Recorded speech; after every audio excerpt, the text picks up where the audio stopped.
So let's check the next one about the lead generation forms. So we usually get personal email addresses, but we are selling to B2B and would need business contacts. How would you overcome this? But we're selling to B2B. So it is opt-in. If they're submitting their lead gen form, I wouldn't use. I mean, I guess it comes down to, so email marketing is not my one of my core things. I do know enough that I probably wouldn't be using my main domain for like these marketing sequences unless it's like newsletter signups or current client flows. Like, so if these are warm leads. I also think it depends on what the lead magnet is.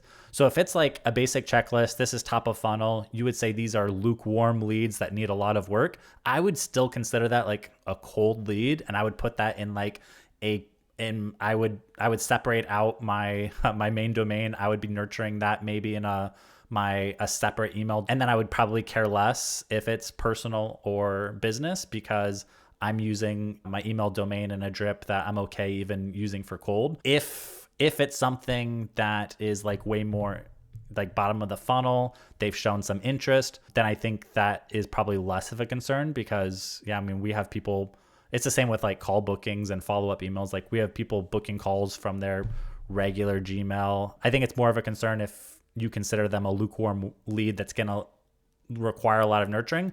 I guess I would just treat it like a cold lead, use a separate domain, and then you won't have to worry about kind of compromising your main domain with that. Because I assume that's probably the intent of this one is they're getting personal emails and then they're going to need to nurture them. So that's kind of how I would approach that.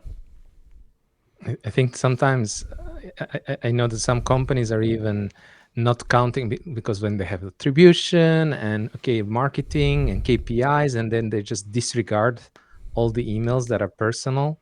I know that maybe this is also something that could be behind the question because I've seen that happen as well. I mean, if it's a But personal email, I guess we've never really given it much thought at this point. If whatever email they're reaching out to, if it's an asset that we promised them, we'll deliver it to there. Like we don't disregard those or throw those away. Yeah, but I also wouldn't queue them into some long nurture from my main domain either, I guess. yeah, we don't really disregard in our newsletter. People sign up to get the newsletter and they're happy to receive it. A lot of people use their Gmail. It doesn't really matter when people are ready. They're reaching out to us also via the newsletter. So maybe there's no reason to worry that And for much. and for newsletter signups, honestly, personal emails are good because they might change companies and you don't want to lose them as a subscriber. Like get to a new company, but you're still, their go-to solution. And so, yeah, in that sense, it might be actually be an advantage.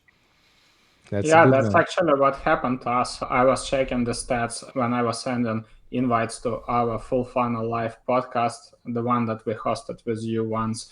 And there are lots of like a huge bounce rate because people were laid off, changing companies, and now you deal with invalid emails. So Yeah, Good point. true.